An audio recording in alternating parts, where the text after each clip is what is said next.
बिनधास्तपणे निस्वार्थीपणे कामगिरी करणारे स्वप्नील सुभाष नरोटे यांचा या ठिकाणी सन्मान केला जातो आहे। सरपंच उपसरपंच या दोघांनाही या ठिकाणी आमंत्रित करतो। त्याचबरोबर सदस्य यांनी या ठिकाणी स्वप्नील नरोटे यांचा सन्मान करावा।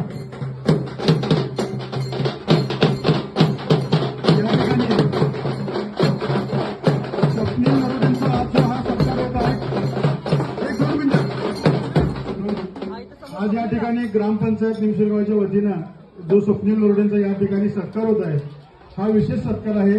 खरोखर स्वप्नीलचं काम हे कौतुकास्पद आहे।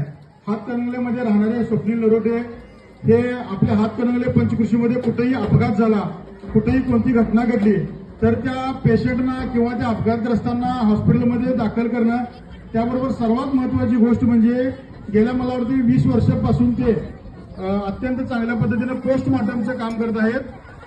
निर्व्यसनी असणारी व्यक्ती कोल्हापूरपासून सांगलीपर्यंत यांनी पोस्टमॉर्टममध्ये निर्व्यसनी असून काम करणं हे सोपं नाही, पण ते खरोखर चांगल्या पद्धतीने काम केलं आणि याची दखल घेऊन या ठिकाणी आज यशस्वीत त्यांचा सन्मान झाला।